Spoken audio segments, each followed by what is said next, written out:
ചെട്ടികുളങ്ങര ദേവീക്ഷേത്രത്തിൽ ശ്രീദേവി വിലാസം ഹിന്ദുമത കൺവെൻഷൻ ട്രസ്റ്റിന്റെ ആഭിമുഖ്യത്തിലുള്ള ഉപനിഷത്ത് ഗീതാ മഹാസത്രവും ഭദ്രകാളി അഷ്ടോത്തര ശതനാമ ദശലക്ഷാർച്ചനയും ജനുവരി 4 മുതൽ 18 വരെ നടക്കും. അറിവും ആനന്ദവും നൽകുന്ന വിജ്ഞാന വിനോദ സദസ്സുകൾ, കൗതുകം നിറഞ്ഞ പ്രദർശനങ്ങൾ, സാംസ്കാരിക പരിപാടികൾ, ഘോഷയാത്രകൾ തുടങ്ങിയവ സത്രത്തിന്റെ പ്രത്യേകതകളാണ്.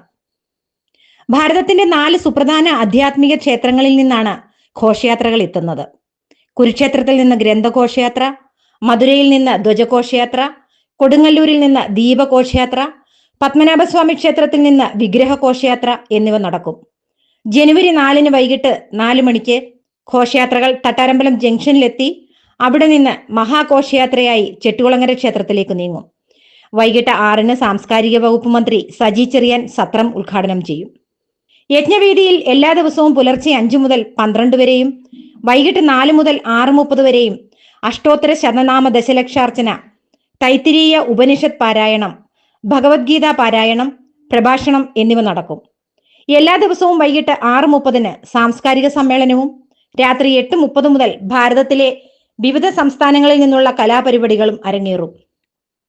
ജനുവരി 4 പിന്നണി ഗായിക ദുർഗാ വിശ്വനാഥിന്റെ ഭജൻസ്, 5 പ്രശസ്ത ചലച്ചിത്ര താരവും നർത്തകിയുമായ ആശാ ശരത്തിന്റെ നൃത്തസന്ധ്യ, 6 മേജർ സെറ്റ് കഥകളി, 7 CS അനുരൂപും പാർവതി ദിലീപും അവതരിപ്പിക്കുന്ന വയലിൻ ഡ്യുവറ്റ്, 8 വീരമണി കണ്ണൻ അവതരിപ്പിക്കുന്ന ഭക്തിഗാനമേള, 9 ഒറീസയിലെ ഗോട്ടിപ്പൂവ നൃത്തം, 10 പിന്നണി ഗായിക ഗായത്രി അശോകന്റെ ഗസൽ സന്ധ്യ, 11 ബംഗാളിലെ ബാവൂർ സംഗീതം, 12 രചന നാരായണൻകുട്ടിയുടെ നൃത്തസന്ധ്യ, 13 മണിപ്പൂരി രാസ്, 14 ഒഡീസി ഡാൻസ്, 15 രാജസ്ഥാനിലെ ഖുമർ ഡാൻസ്, 16 കോറാപുട്ടിയ ഡാൻസ്, 17 ചൗ ഡാൻസ്, 18 പിന്നണി ഗായകൻ അതുൽ നർഗര അവതരിപ്പിക്കുന്ന ഫോക്ക് ഗ്രാഫർ ലൈവ് എന്നിവ നടക്കും. നിത്യേനയുള്ള അന്നദാനത്തിനും പൂജാതി കാര്യങ്ങൾക്കുമുള്ള ദ്രവ്യങ്ങൾ കരക്രമത്തിൽ ഓരോ കരകളിൽ നിന്നും ഘോഷയാത്രയായി എത്തിക്കും. ബി ഹരികൃഷ്ണൻ ചെയർമാനും M മനോജ് കുമാർ ജനറൽ കൺവീനറുമായുള്ള കമ്മിറ്റിയാണ് പ്രവർത്തിച്ചു വരുന്നത്.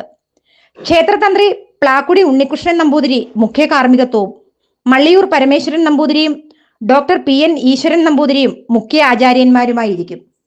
എല്ലാ ദിവസവും പഴയിടം മോഹനൻ നമ്പൂതിരിയുടെ നേതൃത്വത്തിൽ അന്നദാനവും ഉണ്ടാകുമെന്ന് ശ്രീദേവി വിലാസം ഹിന്ദുമത convention trust president B Harikrishnan, secretary M Manoj Kumar, vice president B Anilkumar എന്നിവർ വാർത്താ സമ്മേളനത്തിൽ അറിയിച്ചു.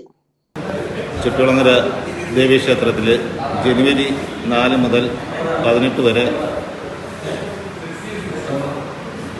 ശ്രീദേവി വിലാസം ഹിന്ദുമത കൺവെൻഷൻ ട്രസ്റ്റിൻ്റെ നേതൃത്വത്തിൽ ഭഗവത്ഗീതാ സത്രം നടത്തപ്പെടുകയാണ്. അതോടൊപ്പം തന്നെ ആധുനിക ഭാരതത്തിൽ ആദ്യമായി ഭദ്രകാളി അഷ്ടോത്തര ദശനാമ ലക്ഷാർച്ചനയും നടത്തപ്പെടുന്നുണ്ട്. ബഹുമാനപ്പെട്ട ക്ഷേത്രം തന്ത്രി പ്ലാക്കുടിയില്ലം ഉണ്ണികൃഷ്ണൻ നമ്പൂതിരിയുടെ നേതൃത്വത്തിലും മള്ളിയൂർ പരമേശ്വരൻ തിരുമേനിയുടെ നേതൃത്വത്തിലുമാണ് ഈ ചടങ്ങുകൾ നടത്തപ്പെടുന്നത്. അതിൻ്റെ ഘോഷയാത്രകൾ അതേപോലെ അങ്ങനെയുള്ള ചടങ്ങുകൾ ഏതാണ്ട് ഡിസംബർ 27 മുതൽ തുടങ്ങിയിരിക്കുകയാണ്. ഗ്രന്ഥമായിട്ടുള്ള ഘോഷയാത്ര കുരുക്ഷേത്രയിൽ നിന്നും, ധ്വജ ഘോഷയാത്ര മധുരയിൽ നിന്നും, ദീപത്തിൻ്റെ ഘോഷയാത്ര കൊടുങ്ങല്ലൂരിൽ നിന്നും, വിഗ്രഹ ഘോഷയാത്ര പത്മനാഭസ്വാമി ക്ഷേത്രത്തിൽ നിന്നും നടത്തപ്പെടുകയാണ്. ഈ ഘോഷയാത്രകൾ സംയുക്തമായി തട്ടാരമ്പലത്തിൽ എത്തിച്ചേർന്നതിന് ശേഷം 4 തീയതി വൈകിട്ട് 4 മണിക്ക് സംയുക്തമായിട്ട് ക്ഷേത്രത്തിലേക്ക് പ്രയാണം ആരംഭിക്കുകയും ചടങ്ങുകൾക്ക് തുടക്കം കുറിക്കുകയും ചെയ്യുന്നതാണ്. ബഹുമാനപ്പെട്ട സാംസ്കാരിക വകുപ്പ് മന്ത്രി സജി ചെറിയാനാണ് ഈ സത്രം ഉദ്ഘാടനം ചെയ്യുന്നത്. 2026 ജനുവരി 4 മുതൽ ജനുവരി 18 വരെ നടക്കുന്ന ഉപനിഷത്ത് ഗീതാ മഹാസത്രം, അതിൻ്റെ വിപുലമായ എല്ലാ തയ്യാറെടുപ്പുകളും ശ്രീദേവി വിലാസം ഹിന്ദുമത കൺവെൻഷൻ ട്രസ്റ്റിൻ്റെ നേതൃത്വത്തിൽ പൂർത്തിയായിക്കൊണ്ടിരിക്കുകയാണ്. ആ പ്രവർത്തനത്തിന് വേണ്ടിയിട്ട് 8 സബ് കമ്മിറ്റികളാണ് ക്ഷേത്രത്തിൽ പ്രവർത്തിക്കുന്നത്. അത് ഒന്ന് ഘോഷയാത്ര, 4 സ്ഥലങ്ങളിൽ മുമ്പ് സൂചിപ്പിച്ചതുപോലെ 4 സ്ഥലങ്ങളിൽ വരുന്ന 4 ഘോഷയാത്രകൾ നിയന്ത്രിക്കുവാൻ വേണ്ടിയിട്ടുള്ള കമ്മിറ്റി, അതോടൊപ്പം തന്നെ ഫുഡിൻ്റെ കാര്യങ്ങൾ നോക്കാനുള്ള food committee, purchase committee, reception committee, puja committee, finance committee, ഇങ്ങനെ 8 കമ്മിറ്റികൾ ഈ ക്ഷേത്രത്തിൽ പ്രവർത്തിക്കുന്നു. അതിനോടൊപ്പം തന്നെ ആ ഓരോ കമ്മിറ്റികളുടെയും ഉപകമ്മിറ്റികളായി 4-3 കമ്മിറ്റികൾ പ്രവർത്തിക്കുന്നു. ഏകദേശം 168ഓളം സംഘടനാ ചുമതലപ്പെട്ടവർ ഈ ഒരു യജ്ഞത്തിൻ്റെ സംഘാടക സമിതിയുടെ പ്രവർത്തനത്തിൽ പ്രവർത്തിക്കുന്നു. ഏകദേശം 700ഓളം കമ്മിറ്റി അംഗങ്ങളാണ് ഈ ഒരു പ്രവർത്തനത്തിൻ്റെ സംഘടനാ പ്രവർത്തനത്തിന് വേണ്ടി 13 കരയിലും കരയ്ക്ക് പുറത്തുനിന്നുള്ള ഈ ഒരു സംഘടനാ പ്രവർത്തനത്തിന് വേണ്ടി പ്രവർത്തിക്കുന്നത്. അതോടൊപ്പം തന്നെ ഇതിനെല്ലാം നിയന്ത്രിച്ചുകൊണ്ട് ഒരു ആചാര്യസഭ, അതേപോലെ ജനറൽ കമ്മിറ്റി, ഈ ഒരു സംഘടനാ സംവിധാനമാണ് ഇതിൻ്റെ പ്രവർത്തനങ്ങൾ ആസൂത്രണം ചെയ്യുന്നത്. ആദരണീയ ക്ഷേത്ര തന്ത്രിയുടെ നേതൃത്വത്തിൽ ആചാര്യസഭയുണ്ട്, അതിൽ രക്ഷാധികാരി സഭ, അതിൽ ബഹുമാനപ്പെട്ട MP-മാർ, MLA-മാർ, പഞ്ചായത്ത് മെമ്പർ, പ്രസിഡന്റ്, ഇങ്ങനെ ഒരു പ്രമുഖരായ ആളുകൾ പങ്കെടുക്കുന്ന ഒരു സംഘാടക സമിതി ഇതിൻ്റെ മേൽനോട്ടം വഹിക്കുന്നുണ്ട്. അപ്പോൾ ഇതിൻ്റെ എല്ലാ തയ്യാറെടുപ്പുകളും ശ്രീദേവിലാസം ഹിന്ദുമത കൺവെൻഷൻ ട്രസ്റ്റ് പൂർത്തിയായിക്കൊണ്ടിരിക്കുകയാണ്.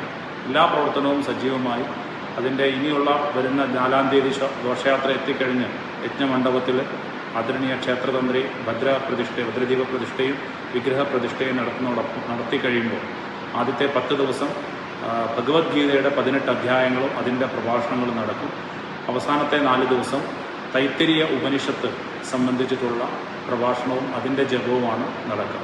അത് യജ്ഞമണ്ഡപത്തിലും അതേപോലെ പാരായണ മണ്ഡപത്തിലുമായിട്ട് നടക്കുന്നുണ്ടാവും. അതിൻ്റെ പ്രവർത്തനങ്ങൾ, അതിനോടൊപ്പം തന്നെ ലക്ഷാർച്ചന എല്ലാ ക്ഷേത്രങ്ങളിൽ നിന്നും ആദ്യമായി ഭാരതത്തിൽ എല്ലാ ക്ഷേത്രങ്ങളിലും കോടിയർച്ചന നടത്തുന്ന ലളിതാ സഹസ്രനാമം ജപിച്ചിട്ടാണെങ്കിൽ ഈ യജ്ഞം ഭദ്രകാളി അഷ്ടോത്തര ശതനാമം ജപിച്ചുകൊണ്ടുള്ള ലക്ഷാർച്ചന 27ഓളം തിരുമേനിമാരുടെ നേതൃത്വത്തിൽ ആ ലക്ഷാർച്ചനയും നമ്മുടെ ക്ഷേത്രത്തിൽ നടക്കുന്നുണ്ട്. അത് ഏറ്റവും വലിയ പുണ്യകരമായ എല്ലാവരുടെയും സർവ്വ ഐശ്വര്യങ്ങളും നാടിന് വേണ്ടിയിട്ട് ഉണ്ടാകുന്നതിന് വേണ്ടിയിട്ടുള്ള യജ്ഞമാണ്. അതിലെല്ലാ നാട്ടിലെ മുഴുവൻ ആളുകളെയും ഈ ക്ഷേത്രത്തിലേക്ക് ക്ഷേത്ര ഭരണസമിതിയായ ശ്രീദേവിലാസം ഹിന്ദുമത കൺവെൻഷൻ ട്രസ്റ്റിൻ്റെ പേരിൽ സ്വാഗതം ചെയ്യുകയാണ്. എല്ലാവരും അമ്മയുടെ അനുഗ്രഹങ്ങൾക്ക് വേണ്ടി എത്തിച്ചേരണമെന്ന്.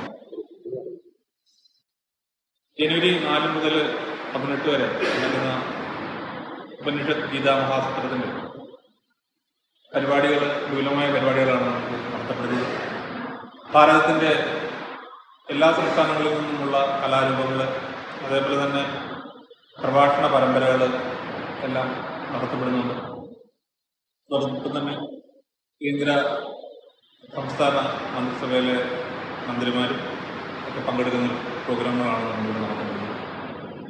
4-ാം തീയതി നമ്മുടെ കലാപരിപാടികളുണ്ട്. 2 തരത്തിലാണ് നടക്കുന്നത്. വിജ്ഞാന സദസ്സും വിനോദ സദസ്സും എന്ന 2 തരത്തിലാണ് പ്രോഗ്രാം നടക്കുന്നത്. 6 മണി തൊട്ട് തുടങ്ങി 8 മണി വരെ നമ്മുടെ വിജ്ഞാന സദസ്സുകൾ, അതിൽ പ്രഭാഷണങ്ങളുണ്ട്. അതേപോലെ തന്നെ വിവിധ വിഷയങ്ങളെ കുറിച്ചുള്ള പ്രഭാഷണങ്ങളാണ് നടത്തപ്പെടുന്നത്.